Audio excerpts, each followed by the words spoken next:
this week we commemorate the extraordinary courage and sacrifice of those who gave their lives for our liberty on D-Day 75 years ago.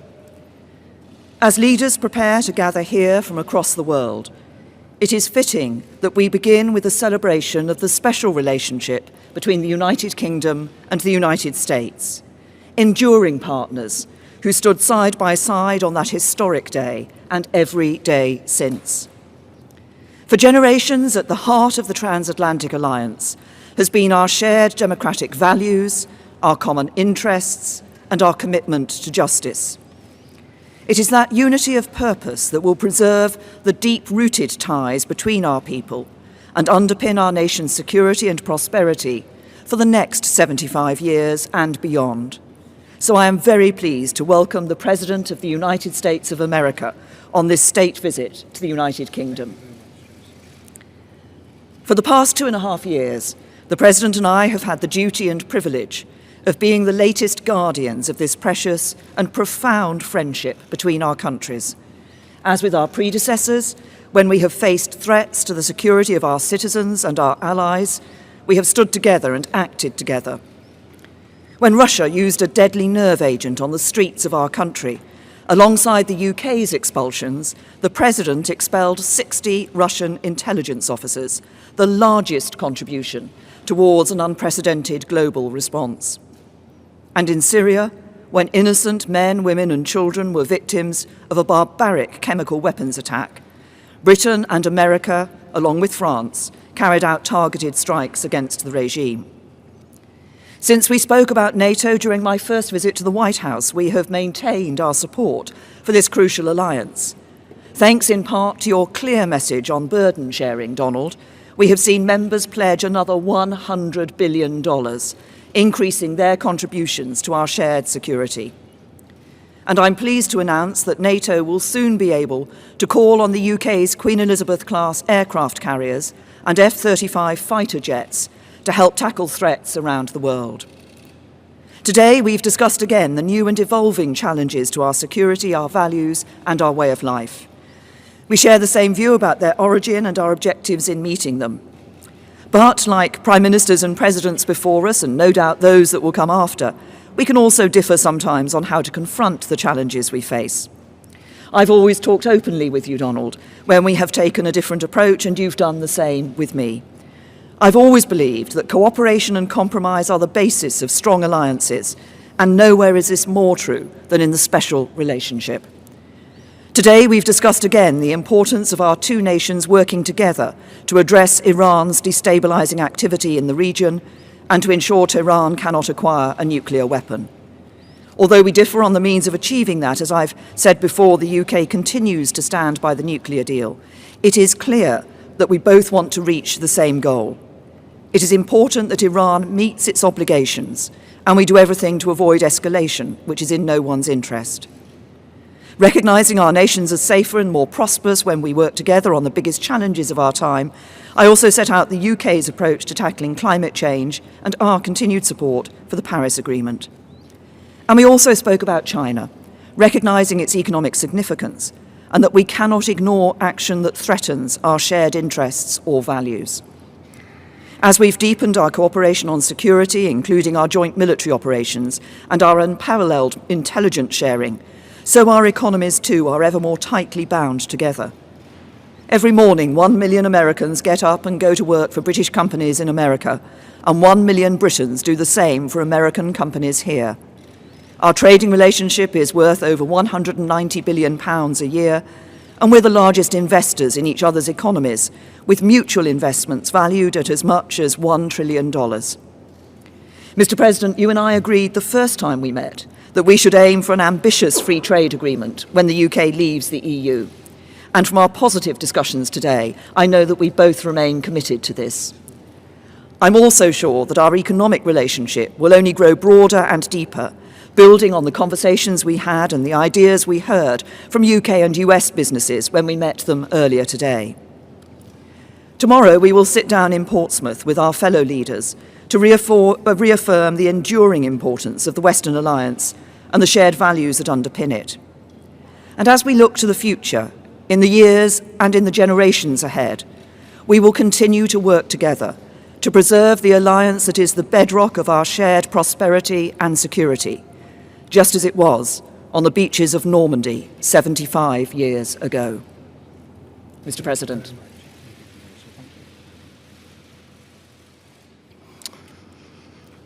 Well, thank you, Prime Minister May. Melania and I are honored to return to London as our nations commemorate the 75th anniversary of D-Day in World War II. We want to thank Her Majesty the Queen, who I had a lovely dinner with last night, a fantastic person, fantastic woman, for so graciously inviting us to this state visit. It was very, very special. Our thanks as well to Prime Minister and Mr. May for the warm welcome they've given the First Lady and me as we remember the heroes who laid down their lives to rescue civilization itself. On June 6, 1944, tens of thousands of young warriors left these shores by the sea and air to begin the invasion of Normandy and the liberation of Europe and the brutal Nazi occupation. It was a liberation like few people have seen before. Among them were more than 130,000 American and British brothers in arms. Through their valor and sacrifice, they secured our homelands and saved freedom for the world. Tomorrow, Prime Minister May and I will attend a commemoration ceremony in Portsmouth, one of the key embarkation points for the invasion. More than 1.5 million American service members were stationed right here in England in advance of the landings that summer. The bonds of friendship forged here and sealed in blood on those hallowed beaches will endure forever. Our special relationship is grounded in common history, values, customs, culture, language, and laws. Our people believe in freedom and independence as a sacred birthright and cherished inheritance worth defending at any cost. As the Prime Minister and I discussed in our meetings today and yesterday, the United States and the United Kingdom share many goals and priorities around the world. I want to thank the people of the United Kingdom for their service and partnership in our campaign to defeat ISIS. As we announced a few months ago, ISIS's territorial caliphate in Syria and Iraq has been completely obliterated, defeated. The United Kingdom is also a key partner in NATO.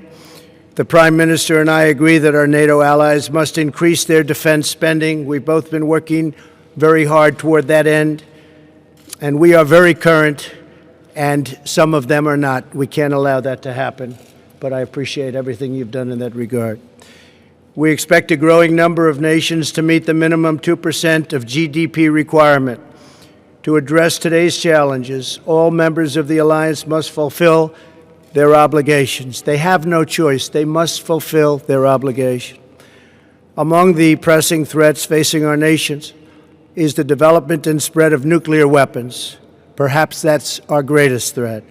The United States and the United Kingdom are determined to ensure that Iran never develops nuclear weapons and stops supporting and engaging in terrorism. And I believe that will happen. In protecting our nations, we also know that the border security is national security. Today, the Prime Minister and I discussed our thriving economic relationship. Both countries are doing very well, and participated in a roundtable with industry and business leaders. I can say probably the biggest business leaders anywhere in the world. Our nations have more than $1 trillion invested in each other's economics. The United Kingdom is America's largest foreign investor in our largest European export market. That's a lot of importance. As the UK makes preparations to exit the European Union, the United States is committed to a phenomenal trade deal between the U.S. and the UK. There is tremendous potential in that trade deal. I say probably 2 and even 3 times of what we're doing right now. Tremendous potential. 75 years ago this Thursday, Courageous Americans and British patriots set out from this island toward history's most important battle. They stormed forward out of ships and airplanes, risking everything to defend our people and to ensure that the United States and Britain would forever remain sovereign and forever remain free. Following this press conference, Prime Minister May, Mr. May, the First Lady, my family and I will visit the legendary Churchill War Rooms beneath the streets of London. I look forward to that. In his famous speech on this day in June 1940, Prime Minister Churchill urged his countrymen to defend our island, whatever the cost may be. As we mark this solemn anniversary of D-Day, we remember that the defense of our nations does not begin on the battlefield, but within the heart of every patriot. Today, let us renew our pledge, engraved at the American Cemetery in Normandy and inscribed by President Dwight Eisenhower in St. Paul's Cathedral, right here in London, that the cause for which they died shall live. Prime Minister May, it's been a true honor. I have greatly enjoyed working with you. You are a tremendous professional and a person that loves your country dearly. Thank you very much. Really an honor. Thank you for the invitation to memorialize our fallen heroes and for your partnership in protecting and advancing the extraordinary alliance between the American and the British people. It's the greatest alliance the world has ever known. Thank you, Prime Minister. Thank you. Thank you. Thank you very much.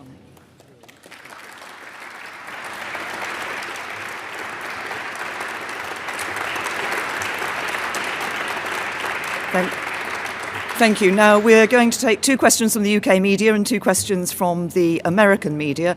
I'll start with Beth Rigby. Thank you. Thank you, Prime Minister President Trump. Beth Rigby from Sky News. For you, President Trump, as you hold talks with the current Prime Minister, the leader of Her Majesty's opposition has been addressing a protest rally against your visit in Trafalgar Square. He says he's disappointed you attacked the London Mayor, and he criticised your record on refugees. What do you have to say to him? And is this man someone you could do a trade deal with? And to you, Prime Minister, do you think that Sadiq Khan is a stone-cold loser? Thank you. You're talking about the Mayor of London. Is that who you said? Yes. Well, I think he's been a not very good mayor, from what I understand.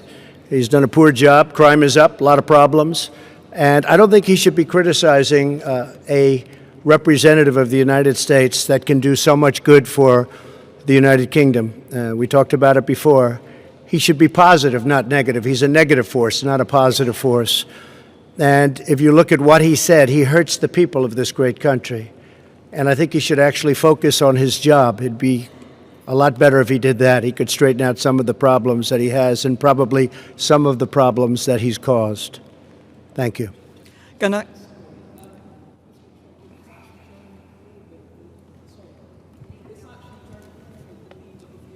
Yes, he wanted to meet with me, and I told him no. Yes. Well, I don't know Jeremy Corbyn. Never met him. Never spoke to him. He wanted to meet today or tomorrow, and I decided that I would not do that. I think that he is, from where I come from, somewhat of a negative force. I think that people should look to do things correctly as opposed to criticize. I really don't like critics as much as I like and respect people that get things done. So I've decided not to meet. As far as the protests, I have to tell you, because I commented on it yesterday, we left, the Prime Minister, the Queen, the royal family. There were thousands of people on the streets cheering. And even coming over today, there were thousands of people cheering. And then I heard that there were protests. I said, where are the protests? I don't see any protests. I did see a small protest today when I came, very small. So a lot of it is fake news, I hate to say. But you saw the people waving the American flag, waving your flag. It was tremendous spirit and love. There was great love. It was an alliance. And I didn't see the protesters until just a little while ago, and it was a very, very small group of people put in for political reasons. So it was fake news. Thank you. And I would say to both the Mayor of London and to Jeremy Corbyn, the discussions that we have had today are about the future of this most important relationship between the US and the UK. As the President described it, the greatest alliance the world has seen. It is this deep special relationship and partnership between the United States and the United Kingdom that ensures our safety and security, and the safety and security of others around the world too. And it is this relationship that helps to ensure there are jobs that employ people here in the UK and in the United States, that underpins our prosperity and our future. That is a relationship we should cherish. It is a relationship we should build on. It is a relationship we should be proud of. Mr. President, would you like to... Big, and this really is a very big and important alliance.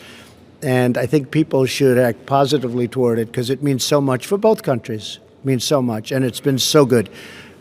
Steve Holland. Yes, go ahead, Steve. Thank you, Mr. President. Thank you.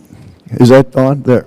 What is your current view on Brexit, sir? Should Britain leave the European Union if there is no agreement by October 31st? And for the Prime Minister, what would be the ramifications for the UK if there is not a deal? Well, I don't like to take positions in things that I'm not, really. I understand the issue very well. I really predicted what was going to happen. Some of you remember that prediction. It was a strong prediction, made at a certain location on a development we were opening the day before it happened. And I thought it was going to happen because of immigration more than anything else, but probably it happens for a lot of reasons. But I would say, yeah, I would think that it will happen, and it probably should happen. This is a great, great country, and it wants its own identity. It wants to have its own borders. It wants to run its own affairs. This is a very, very special place, and I think it deserves a special place. And I thought maybe for that reason, and for others, but that reason it was going to happen. Yeah, I think it will happen. And I believe the Prime Minister's brought it to a very good point where something will take place in the not-too-distant future. I think she's done a very good job. I believe it would be good for the country, yes. And from my point of view, I believe it is important for us to deliver Brexit. We gave that choice to the British people.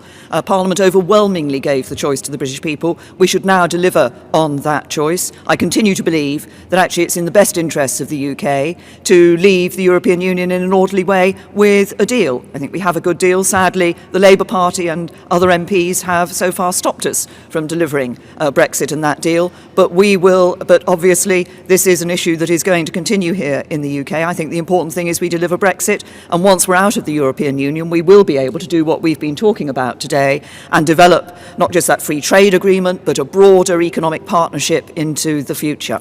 If I could just follow up, but on a related matter, Mr. President, are you prepared to impose limits on intelligence sharing with Britain if they do not put in place some restrictions on Huawei? No, because we're going to have absolutely an agreement on Huawei and everything else. We have an incredible intelligence relationship, and we will be able to work out any differences. I think we're not going to have it. We did discuss it. I see absolutely no limitations. We've never had limitations. This is a truly great ally and partner, and we'll have no problem with that. Okay? Francis. Mr. President, Francis Elliott from The Times. Do you agree with your ambassador that the entire economy needs to be on the table in a future trade talk, a trade deal, including the NHS? And Prime Minister, are you tempted to take the Prime Minister President up at his word and stick around for a bit until the trade deal is done? I think we're going to have a great trade deal, yes. I think we're going to have a great and very comprehensive trade deal.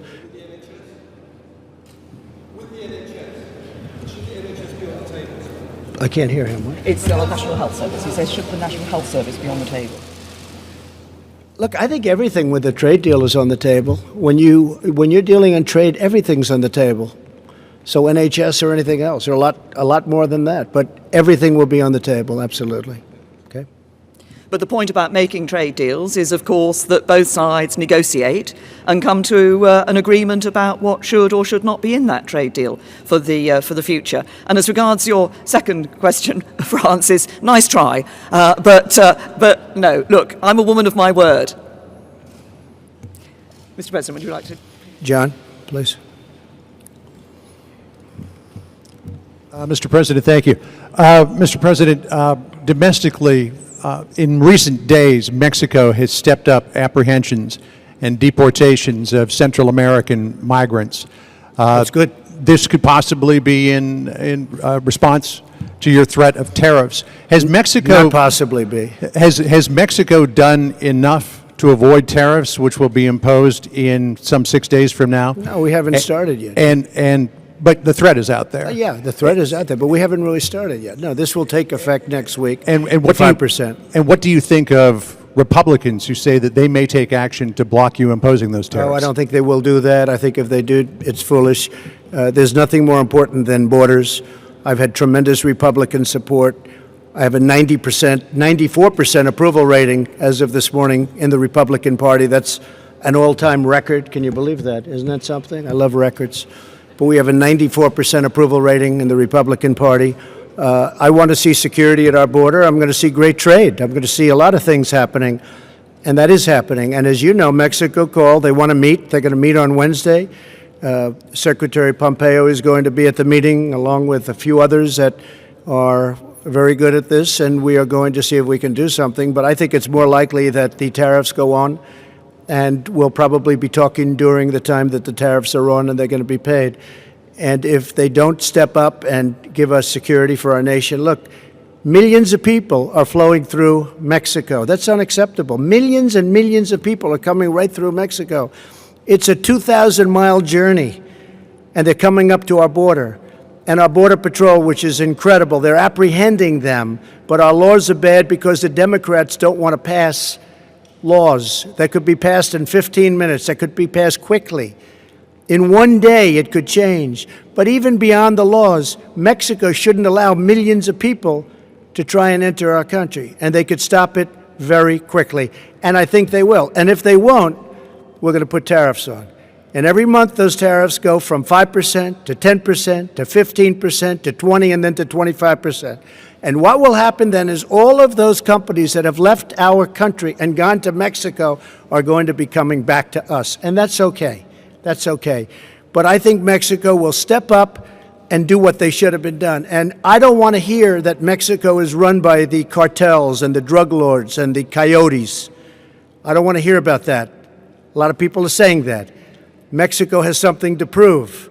But I don't want to hear that they're run by the cartels. You understand. You report on it all the time. A lot of people do.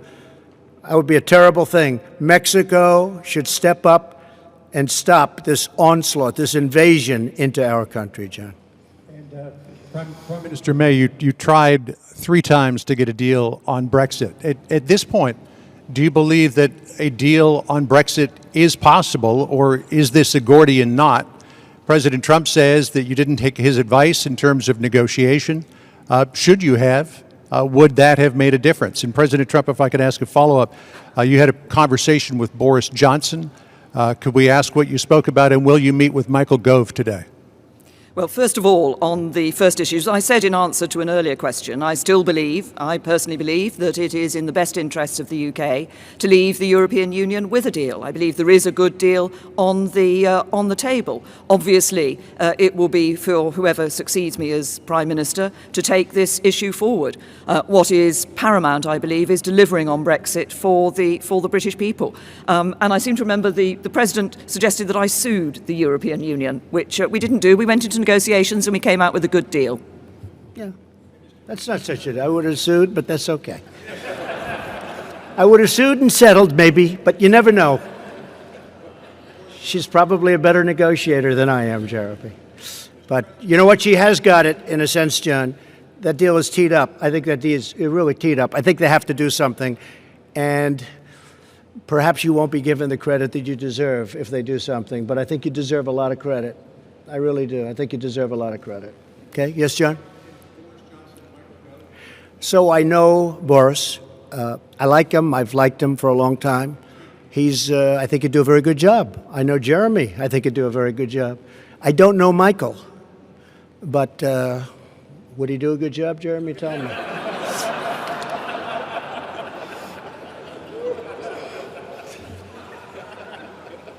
Okay? Good. Thank you very much, everybody. Thank you. Thank you very much.